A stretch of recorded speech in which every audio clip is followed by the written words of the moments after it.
Back. चलिए जी, case study number 7 को हम करने वाले हैं आज खत्म। आशा करते हैं आप लोगों ने अब तक की केस स्टडी जो है केस स्टडी नंबर 1 से लेके केस स्टडी नंबर 6 तक ऑलरेडी देख चुके होंगे। केस स्टडी नंबर 7 से हम अब कंप्लीट करने वाले हैं। अगर आप लोग मेरे साथ देखते हो तो इससे क्या आपको आइडिया मिलता है कि जल्दी से जल्दी आप केस सिनेरियो कंप्लीट कर पाओगे और कुछ एक जो है आपकी कंसिस्टेंसी बनी रहेगी केस सिनेरियोज कंप्लीट करने में। चलिए जी, केस सिनेरियो नंबर 7 को स्टार्ट करते हैं बिना ज्यादा समय गंवाए।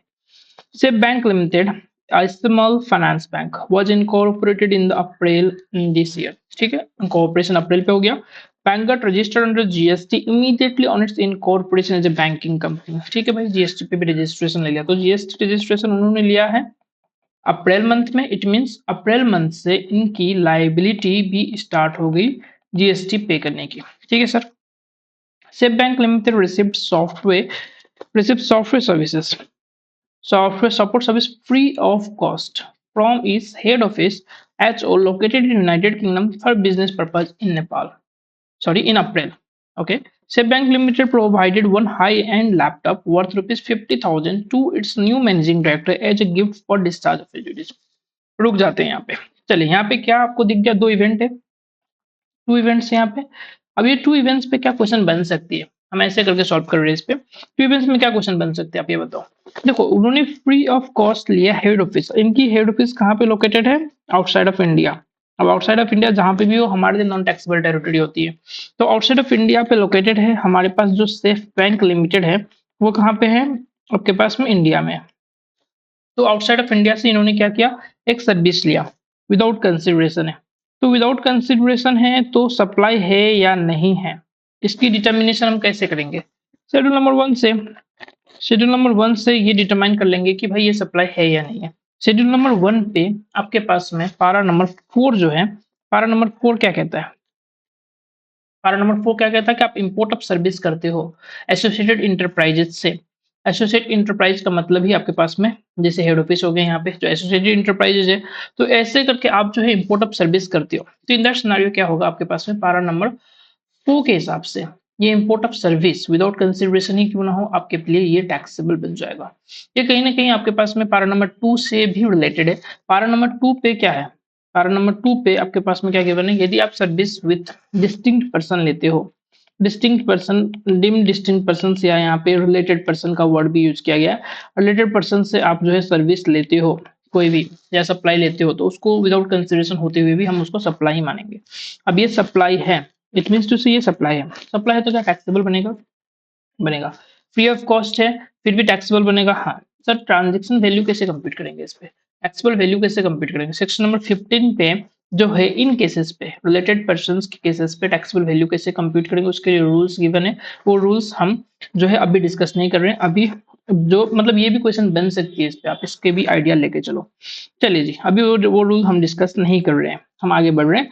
अब नेक्स्ट इवेंट क्या? नेक्स्ट इवेंट है सेब बैंक लिमिटेड ने high and laptop worth rupees 50,000 अपनी मैनेजिंग डायरेक्टर को दे दिया। मैनेजिंग डायरेक्टर क्या है? एम्प्लॉय हो गया, एम्प्लॉय हो गया और ये एम्प्लॉयड हो गया। कहीं ना कहीं आपको याद आ रहा होगा शेड्यूल नंबर 1 पे पारा नंबर 2 की प्रोवाइजो पे कहीं ना कहीं गिवन था कि एम्प्लॉयर ने एम्प्लॉय को जो गिफ्ट दिया पूरा साल में, यदि वो 50,000 रुपए तक है, अप टू वर्ड यूज किया गया वहां पे, अप टू 50,000 है, तो वो तो वही एग्जेम्प्ट होगा, उसको सप्लाई हम नहीं मानेंगे। और इन केस 50,000 से ऊपर की उसकी वैल्यू यदि बनती है तो उसको हम सप्लाई मानेंगे। अब देखो यहाँ पे क्या हो गया, यहाँ पे जो लैपटॉप वर्थ क्या 50,000 तक ही है, तो क्या इसको हम सप्लाई मानेंगे? नहीं भैया, ये सप्लाई नहीं है, इसको हम सप्लाई नहीं मान के चलेंगे। तो ये बातें थे शेड्यूल नंबर 1 के पारा नंबर 2। ये दो क्वेश्चन, दो इवेंट से हमें ये क्वेश्चंस में भी होंगे आगे जो हम कवर करेंगे ही, और ये क्वेश्चंस में भी यहाँ से बन सकते हैं। आगे बढ़ते हैं। Initially the bank open 125 branches across India covering various states. ठीक है, अच्छा ये स्टेटमेंट से क्या समझ आ रहा है?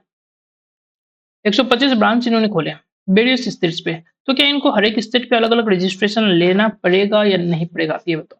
मे बी ये क्वेश्चन बन सकती है, मे बी हो है नहीं है, वो तो हम देख ही लेंगे, बट ये क्वेश्चन यहाँ पे बन सकता है। हाँ भैया, वेरियस स्टेट्स पे है तो अलग अलग रजिस्ट्रेशन तो इनको लेना ही पड़ेगा, लेकिन एक ही स्टेट पे होता, दिल्ली है और दिल्ली में ही इन्होंने सपोज एक इन्होंने आपके पास में कनॉट प्लेस पे खोल दिया, एक लक्ष्मी नगर पे खोल दिया, तो इन दैट केस क्या होगा? इनको क्या लेना पड़ता अलग से रजिस्ट्रेशन इस केस पे? नहीं सर। इस केस में क्या होता कि हम additional place of business declare करके इसको हम लेके चल सकते हैं, अलग से रजिस्ट्रेशन यहाँ लेने की जरूरत नहीं है। ये हमने आगे की केस सिनेरियो 1 to 6 में कहीं ना कहीं आया हुआ है ऑलरेडी, केस सिनेरियो पे एमसीक्यू के बेस पे भी आया हुआ है, ये हमने सॉल्व किया हुआ है। तो यहाँ तक की क्वेश्चंस, तो यहाँ तक की बातें तो आई होप कि आपको क्लियर होगा। चलिए आगे बढ़ते हैं। To secure business, business secure करने के लिए उन्होंने क्या किया, क्विक लोन प्रोवाइडर्स एलएलपी एक डायरेक्ट सेलिंग एजेंट को उन्होंने अपॉइंट किया। डायरेक्ट सेलिंग एजेंट का काम क्या होता है, जाके सेल करेंगे इनकी सर्विसेज जो भी है। Bank needed services of the recovery agent for various retail and personal loans granted by its branches. For this purpose bank appointed fast recovery service private limited और recovery agent on pan India basis. चलिए यहाँ पे दो transaction आपको दिख रहे हैं, एक है डायरेक्ट सेलिंग एजेंट का, दूसरा है डायरेक्ट आपके पास रिकवरी एजेंट का। अब देखियो दोनों दोनों कहीं ना कहीं आपको याद आ रहा होगा, आपने कहीं तो पढ़ा है। डायरेक्ट सेलिंग एजेंट के बारे में कहाँ पढ़ा है, आप ये याद करो। नेक्स्ट रिकवरी एजेंट के बारे में कहाँ पे पढ़ा, ये याद करो। दोनों ही आपने पढ़ा है रिवर्स चार्ज मैकेनिज्म में। रिवर्स चार्ज मैकेनिज्म में आपने दोनों ही कंसेप्ट को पढ़ रखा है। देखिए रिवर्स चार्ज मैकेनिज्म में क्या कहता है कि आपके पास जो डायरेक्ट सेलिंग एजेंट है, रिकवरी एजेंट है, और एक होता है सिक्योरिटी सर्विसेज, इन तीनों को मैं यहाँ पे लेके चल रहा हूँ। आपको थोड़ा सा कंफ्यूजन यहाँ पे मे भी होगा, कंफ्यूजन कर सकते हैं एमसीक्यूज पे, यही कंफ्यूजन पे आपको चेक किया जाता है। देखो डायरेक्ट सेलिंग एजेंट भी आरसीएम में, सर्विस प्रोवाइडर यहाँ पे कौन होगा ये समझना जरूरत है, सर्विस रेसिपिएंट यहाँ पे कौन होगा ये समझना जरूरत है। इस केस पे भी सर्विस प्रोवाइडर सर्विस रेसिपिएंट समझना जरूरत है हमें, यहाँ पे भी ये समझना जरूरत है। इसी पे यहाँ पे कंफ्यूजन क्रिएट किया जाता है। देखो डायरेक्ट सेलिंग एजेंट के केस में सर्विस प्रोवाइडर जो इन्होंने बोला है, अदर देन, पहली बात सारे टैक्सेबल पर्सन आ गए, बट अदर देन किन किन को हटा दिया इन्होंने, बड़ी कॉर्पोरेट को हटा दिया, नेक्स्ट एलएलपी को हटा दिया, नेक्स्ट इन्होंने हटाया आपके पास में पार्टनरशिप फॉर्म को। तो ये तीन को छोड़ के यदि कोई और सर्विस प्रोवाइडर होते हैं, जैसे इंडिविजुअल हो गया, कोऑपरेटिव सोसाइटीज हो गए, या कोई और आपके पास में जो है एंटिटी है, उन्होंने यदि प्रोवाइड किया है डायरेक्ट सेलिंग एजेंट का services to the service recipient, तो लाइबिलिटी सर्विस रेसिपेंट पे आरसीएम पे बनेगा, ठीक है। बट यदि इन्होंने प्रोवाइड किया है बड़ी कॉर्पोरेट ने, यदि जो है बड़ी कॉर्पोरेट ने प्रोवाइड किया है, यदि आपके पास में जो है बड़ी कॉर्पोरेट ने प्रोवाइड किया है, एलएलपी ने या फॉर्म ने, तो इस केस में फॉरवर्ड चार्ज मैकेनिज्म है, ये एक्सेप्शन है यहाँ पे, ये आपको अच्छे से याद रखना है। देखो अब यहाँ पे रिकवरी एजेंट की भी कंसेप्ट है। रिकवरी एजेंट के केस में ऐसा कुछ भी एक्सेप्शन नहीं है। कोई भी सर्विस प्रोवाइडर हो, मे बी बड़ी कॉर्पोरेट हो, मे बी एलएलपी हो, मे बी फॉर्म हो, वो यदि सर्विस रेसिपेंट को प्रोवाइड कर रहा है सर्विसेज, तो रिकवरी एजेंट के ऊपर टैक्सेबिलिटी नहीं आने वाला। ये रिवर्स चार्ज मैकेनिज्म पे हर दफा रिवर्स चार्ज मैकेनिज्म पे एप्लीकेबल होगा। अब नेक्स्ट आ गया आपके पास में सिक्योरिटी सर्विसेज। देखो सिक्योरिटी सर्विस में क्या होता है, सिक्योरिटी पर्सनल, जहाँ पे एक इंडिविजुअल को सिक्योरिटी के रूप पे दिए जाते हैं, जैसे एटीएम्स वगैरह पे सिक्योरिटी पर्सनल होता है, सीसीटीवी तो होता ही, सीसीटीवी यहाँ पे कवर्ड नहीं है, आप अच्छे से समझ लो। जो सिक्योरिटी पर्सनल जो दिए जाते हैं उस केस में, सर्विस प्रोवाइडर के केस में इन्होंने बोला अदर देन, जो एक्सेप्शन है उसको मैं हाईलाइट करना चाहूंगा यहाँ पे, अदर देन बड़ी कॉर्पोरेट सर्विस रिसिपेंट तो कोई भी हो, बड़ी कॉर्पोरेट के केस में फॉरवर्ड चार्ज मैकेनिज्म लगेगा, बाकी अदर केसेस पे आपके पास में जो है आरसीएम लगेंगे जो जनरल है। अब यहाँ पे देखो सिर्फ और सिर्फ इन्होंने बड़ी कॉर्पोरेट को ही लिखा है, तो इट मीन्स टू से यहाँ पे इनके से फॉर्म है या इनके से एलएलपी है, तो उस केस में क्या होगा, फॉरवर्ड चार्ज मैकेनिज्म नहीं होगा, रिवर्स चार्ज मैकेनिज्म होगा। ये कंफ्यूजन्स में भी आपको जो है एमसीक्यू पे बेसिस पे पूछ सकते हैं, ये आपको यहाँ पे ध्यान रखना है। चलिए जी सर, ये तो हो गया आप क्लियर। आगे बढ़े। आगे इन्होंने बोला स्टेट बैंक लिमिटेड ने ये ट्रांजेक्शंस किया है, ठीक है। All the amount exclusive the taxes, all supplies refer to above by interested supply, other else otherwise mention, ठीक। अब चलते हैं हम क्वेश्चंस पे। देखो which of the following statement is correct under GST law. GST law पे कौन सा स्टेटमेंट करेक्ट है, receipt of software support services by State Bank limited from HOA supply, correct है सर। ये तो हमने पढ़ लिया, शेड्यूल नंबर 1 पे ये कहीं ना कहीं विदाउट कंसिडरेशन होते हुए भी पारा 2 या पारा 4 पे फॉल कर लिया है। Issue of laptop to new MD as a gift is a supply, नहीं सर ये तो सप्लाई नहीं है, हमने देख लिया 50,000 रुपए तक है, इस वजह से सप्लाई नहीं है, इससे ऊपर होता तो सप्लाई हो जाता। Receipt of software support service by State Bank limited from HO is not a supply, ना भैया ये गलत स्टेटमेंट, ये भी गलत स्टेटमेंट है। Issue of laptop to new MD as a gift is not a supply, ये आपके पास राइट स्टेटमेंट है। तो आपका आंसर क्या हो गया, point number 1 is the right answer and point number 4 is the correct statement. तो ये आपके पास में B would be the answer भैया, ठीक है सर, यहाँ तक तो समझ आ गया। चलिए आगे बढ़ते हैं। In respect of services availed by State Bank Limited, bank shall pay tax under reverse charge mechanism for which of the following services। सब देख लिया हमने, देखा जो मैंने बताया आपको, जो इवेंट है उस इवेंट के हिसाब से आपको इवेंट पढ़ते ही आइडिया बनाना चाहिए कैसे करके क्वेश्चंस आने वाले हैं। तो ये क्वेश्चंस आने वाले मैंने आपको बताया था, देखो क्वेश्चंस यहाँ पे ये है। Services availed from quick loan service, quick loan providers LLP, ये आपके पास में देखो क्योंकि एलएलपी है डायरेक्ट सेलिंग एजेंट है और ये एलएलपी है, तो इस केस में क्या होगा, फॉरवर्ड चार्ज मैकेनिज्म ही होगा, रिवर्स चार्ज मैकेनिज्म नहीं होगा। ठीक है।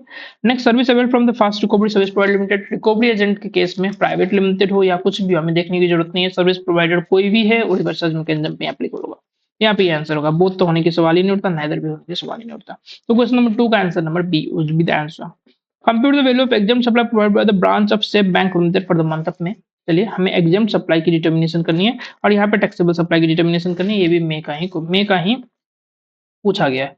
तो हमने जो ये छोड़ा हुआ था टेबल, इसको अब कवर कर लेते हैं। मंथ ऑफ मे में इनकी ये ट्रांजेक्शन हुई थी, ये कवर करने से पहले आपको जो है मैं लेके चलना चाहूंगा इस पे। यहाँ पे आपके पास में जो है एग्जाम्पशन की ये लिस्ट है, एग्जाम्पशन की लिस्ट है जहाँ पे इन्होंने ये बुलाया कि आपके पास जो सर्विस प्रोवाइडेड होते हैं, सर्विस जो प्रोवाइड किए जाते हैं by the way of interest, जहाँ पे इंटरेस्ट एप्लीकेबल होगा, other than the interest on credit card transactions, कोई भी इंटरेस्ट हो, उस इंटरेस्ट को हम क्या कहेंगे, एग्जाम्प्ट होगा आपके पास ये रहा। सर्विस बाय वे ऑफ, आप हेडिंग 9971 पे देख लो, service provided by way of exchange deposit loan advance in so far consideration represented by way of interest discount और then the interest involved in the credit card services that would be exempt. Point number A में इन्होंने कहा कि भाई आपके पास में exemption होगा, कोई भी सर्विस जहाँ पे डिपॉजिट दिया जा रहा है, लोन दिया जा रहा है, एडवांस दिया जा रहा है, उस पे जो इंटरेस्ट है, इंटरेस्ट की जो आपकी इनकम है, उसको हम एग्जाम्प्ट लेके चल रहे हैं, बट क्रेडिट कार्ड वाला इंटरेस्ट है तो उसको हम एग्जाम्प्ट नहीं ले रहे हैं। Next, inter-sale or purchase of foreign currency amongst banks authorized dealers or for foreign exchange or amongst banks and such dealers. So it means to say bank और बैंक के बीच में या बैंक और डीलर के बीच में जो ट्रांजेक्शन्स आपके पास में होने वाली हैं, उनको जो है देखो यहाँ पे फर्स्ट जो हमें समझने का है, that is regarding to interest. Interest इन्होंने बोला भाई कोई सा भी इंटरेस्ट क्यों ना हो, हम उसको जो है एग्जेम्प्ट ही लेंगे, एग्जाम्प्ट ही लेंगे, सारा इंटरेस्ट को एग्जाम्प्ट लेंगे, भले वो लोन में हो, एडवांस में हो, ठीक है। बट यदि वो इंटरेस्ट जो है आपके पास में क्रेडिट कार्ड से रिलेटेड है तो हम उसको एग्जाम्प्ट नहीं मान रहे हैं, वो एग्जाम्प्ट नहीं है, वो टैक्सेबल होगा, जीएसटी उस पे लगेगा। कभी कभी इनकेस आपने क्रेडिट कार्ड ट्रांजेक्शन्स पे ईएमआई वगैरह स्टार्ट किया होगा तो वहां पे देखा होगा आपने जीएसटी चार्ज करके आता है आपके पास बैंक स्टेटमेंट, वहां पे स्टेटमेंट पे आप देख लोगे जीएसटी चार्ज करके आता है। नेक्स्ट चीज ये कहना चाह रहे हैं कि बैंक और बैंक के बीच में या फिर ऑथराइज्ड डीलर के बीच में जो ट्रांजेक्शन्स हो रहे हैं with respect to the foreign currency, that will be considered as exempt, उसको भी हम एग्जाम्प्ट ही मान के चलेंगे, ये इनका कहना है। चलिए अब देख लेते हैं अपना क्वेश्चंस पे क्या यहाँ पे बनता है। देखिए, interest received on term loan पे इंटरेस्ट रिसीव्ड है, क्रेडिट कार्ड नहीं है, इंटरेस्ट आया, क्रेडिट कार्ड हमें ढूंढना है, क्रेडिट कार्ड नहीं है तो बस एग्जाम्प्ट है, तो ये हमारे पास आ गया एग्जाम्प्ट में। ठीक है सर, क्रेडिट कार्ड ट्रांजेक्शन ये टैक्सेबल हो जाएगा, ये एग्जाम्प्ट है। ठीक है, interest received on the fixed deposit ये आपके पास एग्जाम्प्ट हो गया। Commission received on letter of credit card, इन्होंने इंटरेस्ट को कवर किया, कमीशन कवर नहीं किया, तो आपके पास ये टैक्सेबल हो जाएगा। डॉक्यूमेंटेशन चार्जेस जो है आपके पास ये भी टैक्सेबल ही है।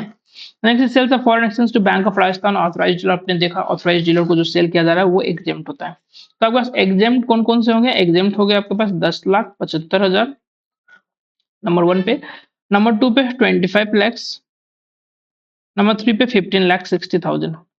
आप इसको ऐड करो, कितना आएगा ये 51,35,000, ये होगा आपके पास में एग्जाम्प्ट सप्लाई। टैक्सेबल सप्लाई में कौन कौन से आ गए, 6,20,000, ठीक है। नेक्स्ट है 3 लाख रुपए एंड नेक्स्ट है 1,25,000।